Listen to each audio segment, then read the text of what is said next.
किं करवाणि वा ब्रजस्य नामहं कस्य भूतागमनकार। गोपियां सब कुछ छोड़कर परमपिता परमेश्वर के पास आई। भगवान ने स्वागत किया और पूछ लिया, गोपी किसने बुलाया है और किस लिए तुम आई हो? रात्रि का समय है, भैया कोई पंडित जी का निमंत्रण करे और घर पर पंडित जी आए और कोई कहे पंडित जी कुछ काम है क्या? यह भी बात है। भगवान बुला रहे हैं, गोपी आई। भगवान कहने लगे, गोपियां रात्रि का समय है, गहन जंगल है, यमुना का तट है, यहाँ जहरीले जहरीले जानवर रहते हैं, कोई खा जाएगा, घर वापस चले जाओ। परमपिता परमेश्वर पहले गोपियों को बुला रहे थे और आज अपने पास से भगा रहा। गोपियां रो रही हैं। भगवान कहने लगे, अरे तुम स्त्री हो, स्त्री का परम कर्तव्य बनता है पति की सेवा करना। एक ही धर्म एक प्रति नेम, काहे बचन मन पति पद कहते हैं। जो पतिव्रता स्त्री रहती है उसके अंदर बड़ी शक्ति रहती है। कहते हैं एक ब्राह्मण और एक ब्राह्मणी थी। ब्राह्मणी बहुत पतिव्रता स्त्री। एक दिन की बात, पतिदेव कहीं से पूजन पाठ करके आए, थक गए। ब्राह्मणी आंगन में बैठी थी। ब्राह्मणी का एक छोटा सा बच्चा। पतिदेव थक गए, ब्राह्मणी बैठी थी, अपनी पत्नी के ही गोद में अपना सिर रखा और सो गए। नींद लग गई। ब्राह्मण देवता का नियम था हर दिन हवन करना। घर में हवन कुंड जल रहा था। बच्चा छोटा था, घुटवन खेलते खेलते हवन कुंड के पास आया। पर ब्राह्मणी अब सोच रही है, मैं पतिव्रता स्त्री, यदि पति का सिर अपनी गोद से हटाऊंगी तो मेरा पतिव्रत धर्म नष्ट हो जाएगा। पति को आज्ञा में नहीं दे सकती, और यदि जाकर बच्चे को नहीं बचाया तो बच्चा हवन कुंड में गिरकर जल जाएगा। क्या करूं? मन में विचार आया, जो धर्म की रक्षा करता है धर्म उसकी रक्षा करता है। धर्मो रक्षिता, जो धर्म पर चलता है धर्म भी उसकी रक्षा करता है। मन में विचार आया, परमपिता परमेश्वर का ध्यान किया और नेत्रों को बंद किया और भगवान के चरणारविंदों में अपने मन को लगाया। प्रभु अब तेरी जैसी इच्छा, पर कुछ भी हो जाए अब मैं धर्म को छोड़ने वाली नहीं। ब्राह्मण बालक चलते चलते घुटवन चलते चलते हवन कुंड के पास आया और फिसल कर गिर गया। यह दृश्य देख रही है पर पति को आज्ञा नहीं दे रही है। कुछ समय के बाद पतिदेव की निद्रा खुली, नींद खुली। पतिदेव ने अपना सिर गोद से हटाया, यह दौड़ कर गई हवन कुंड के पास। देखा तो अग्नि भी उस बच्चे के लिए शीतल हो गई। कहते हैं धर्म में बोझ सकती है जो भैया बड़े से बड़ी विपत्ति भी छोटे रोग में प्राप्त हो जाती है।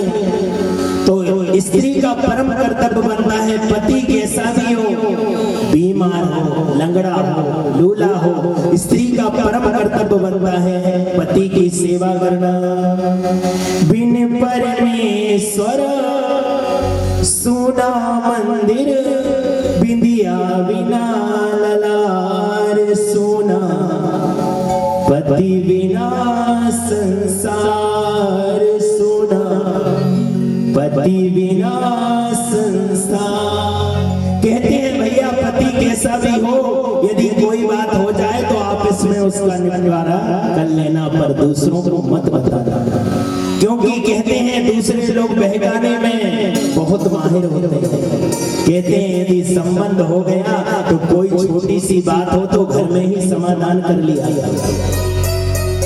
घर में ही, क्योंकि छोटी छोटी बातें एक ना एक दिन बड़े रूप धारण कर लेते हैं और संबंध टूट जाते हैं। इसलिए कहते हैं यदि गलती हो जाए तो उस गलती को भी स्वीकार कर लेना। यदि स्वीकार करने से हमारे संबंध बने रहते हैं तो भैया हमेशा स्वीकार कर लीपा पोती मत करना अपनी गलतियों पर। यदि कोई गलती हो जाती है, लोग अपने को नहीं झुकाते और बात कहां से कहां पहुंच जाती है। कहते हैं यदि झुकने से, स्वीकार करने से यदि संबंध बने रहते हैं तो भैया स्वीकार कर लेना, और स्वीकार भी मत करना, स्वीकार करके उनमें सुधार भी करना, उनमें सुधार भी करना। बोले यदि ऐसा करेंगे तो संबंध कभी टूटेंगे नहीं।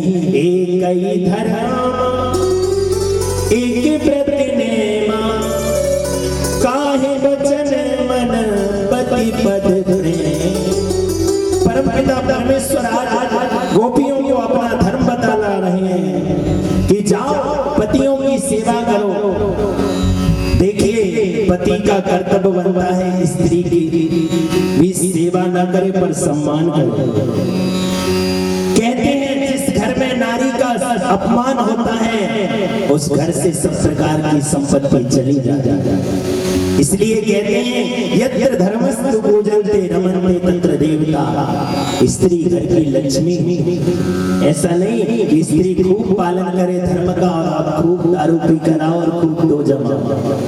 ऐसा नहीं। कहते हैं जिस घर में नारी का सम्मान नहीं होता उस घर से सब प्रकार की संपत्ति चली जाती है। इसलिए कहते हैं नारी की सलाह लो, अर्धांगिनी है उसके साथ भी बैठा करो, उससे भी कुछ सलाह लिया करो, फिर अपने दिमाग से काम करना, पर स्त्री का सम्मान करना भी बहुत जरूरी है। यत्र नार्यस्तु पूजन्ते रमन्ते तत्र देवता। इसलिए स्त्री का परम कर्तव्य बनता है पति की सेवा करना, और पति का भी परम कर्तव्य बनता है स्त्री का सम्मान करना। गोपियों के लिए परमपिता परमेश्वर आज उपदेश दे रहे हैं। गोपियों ने कहा ठीक है, पर पतियों को छोड़ा परमपिता परमेश्वर आपके लिए। कहते हैं पतियों की सेवा करो तो भगवान अपने आप मिल जाए, भगवान को ढूंढना नहीं पड़ेगा। जैसे छत पर जाते हैं तो सीढ़ियां छोड़ना नहीं पड़ती, अपने आप छोड़ना पड़ता, अपने आप छूट जाती है। पतियों की सेवा करने लगते हैं तो पिता परमेश्वर के लिए सब कुछ छोड़ना नहीं पड़ता, अपने आप। मीरा ने छोड़ा नहीं था, मीरा का छूट गया। मेरो तो गिरधर गोपाल दूसरों ना कोई। जब पतियों की सच्चे मन से सेवा करने लगते हैं तो परमेश्वर को भी मिलने में देर नहीं लगती। गोपियों ने कहा प्रभु जब से हम आए हैं आप पति पति कर रहे हैं, पर हम भी आपसे कुछ पूछ ले। कन्हैया ने कहा पूछ लो क्या। बोले आपको इस बात का उत्तर देना है। कन्हैया बोले हाँ पूछो। एक सखी कहने लगी कन्हैया, एक पतिव्रता स्त्री थी जो अपने पति की खूब आरती उतारती थी, खूब पूजन करती थी। कुछ समय के बाद पतिदेव ने कहा पत्नी मैं बाहर जा रहा हूं किसी जरूरी काम से। उस पतिव्रता स्त्री ने कहा पतिदेव मैं आपकी पूजन के बिना कैसे रहूं। बोले चिंता मत करो, मुझे किसी जरूरी काम से विदेश जाना है, तुम मेरी एक फोटो ले लो, एक कमरे पर चौकी पर रखना और मेरी खूब आरती उतारना, खूब पूजन करना, पर मैं विदेश जा रहा हूं। बोले ठीक है पतिदेव आपकी इच्छा में मेरी इच्छा। पतिदेव ने अपनी फोटो दे दी। पतिदेव तो चला गया विदेश। अब उसने चौकी पर एक कपड़ा बिछाया, पतिदेव की फोटो रखी और पूजन करके गेट बंद करके पूजन करती। हर दिन का उसका नियम, प्रातः काल उठती, गेट बंद कर लेती और पतिदेव की आरती उतारती, तिलक कर ऐसा नियम बन गया था। कुछ समय के बाद पति आया, वह पतिव्रता स्त्री आरती उतार रही है, अंदर गेट बंद कर पूजन कर रही है। अब पतिदेव आकर गेट खटखटा रहा। अब गोपियां कहने लगी श्याम सुंदर अब आपको ही बताना है उस स्त्री को क्या करना चाहिए और क्या। वो तो फोटो की आरती कर रही है, अब उसको फोटो की आरती बंद कर देना चाहिए कि गेट खोलना चाहिए, क्या करना चाहिए। श्याम सुंदर ने कहा फोटो किसकी है, जो गेट खटखटा रहा है उसी की फोटो। बोले फोटो की आरती नहीं उतारना चाहिए, जब प्रत्यक्ष उसको दूसरा पति देव आ गया है तो उसको गेट खोलना चाहिए। गोपियों ने कहा ऐसे पर को क्या वर जो जज में और मर जा, पर बरी गोपाल रो मारो छुट लो अमर हो जा। अरे ऐसे संसारिक पतियों की क्या सेवा करना, जिनका जन्म होता है उनकी मृत्यु हो जाती है, पर आप तो ऐसे परम पति परमेश्वर हैं जिनका बार बार ना जन्म होता है ना बार बार मृत्यु होती है। प्रभु हमने तो पतियों की सेवा आपको पाने के लिए की, परमेश्वर जब आप ही मिल गए तो अब हम किसके पास जाए। गोपियां रोने लगी, तब परमपिता परमेश्वर ने गोपियों की परीक्षा ली है और गोपियों के साथ रास रचा। भगवान रास करने लगे, रास करते करते गोपियों के मन में अभिमान आ गया, हम इतने सुंदर हैं जो परमपिता परमेश्वर हमारे साथ रास कर रहे हैं।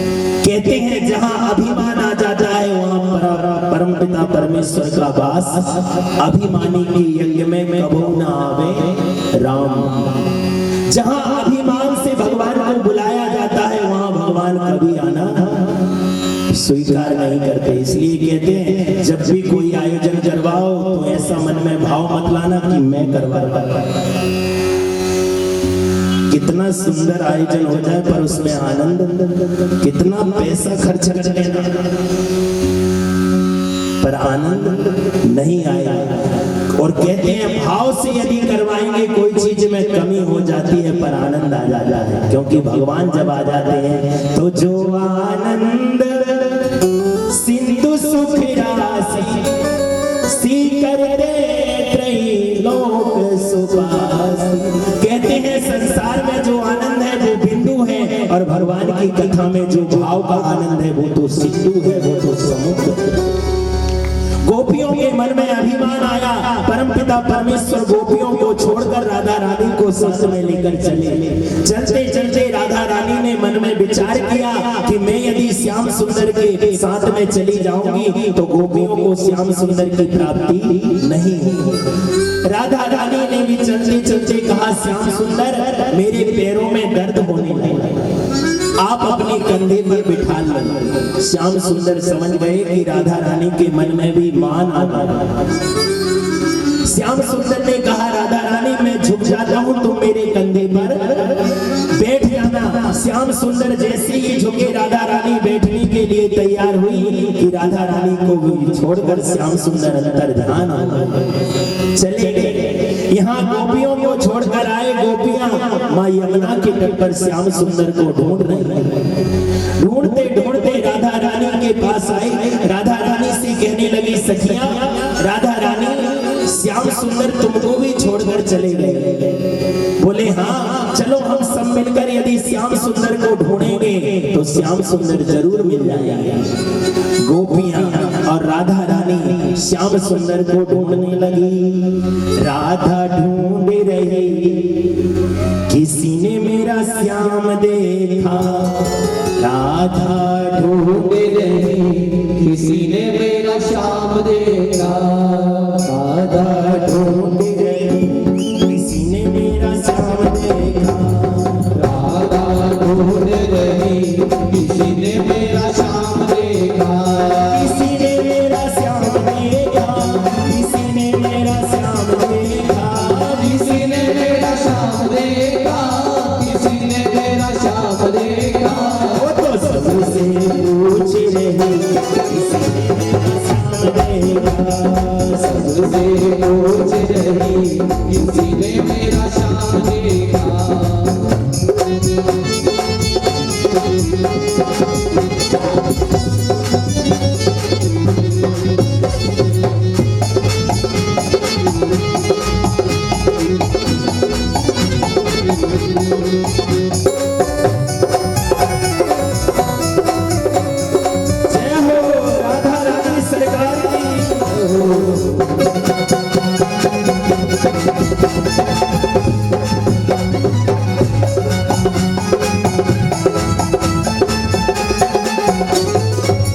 तेरा श्याम हमने गोकुल में देखा, राधा तेरा श्याम हमने गोकुल में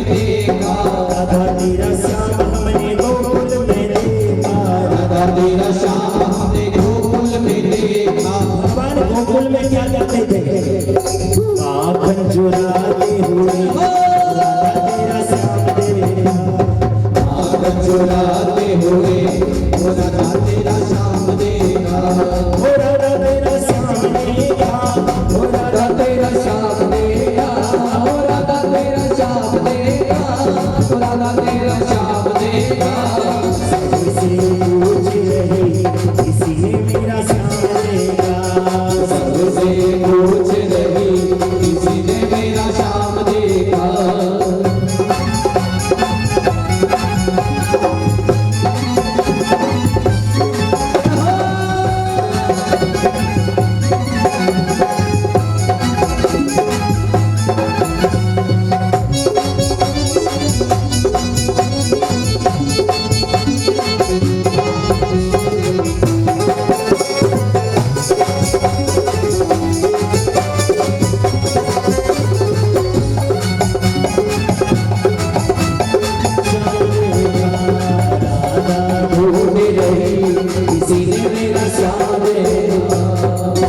राधा ढूंढ रहे किसी ने मेरा श्याम देखा,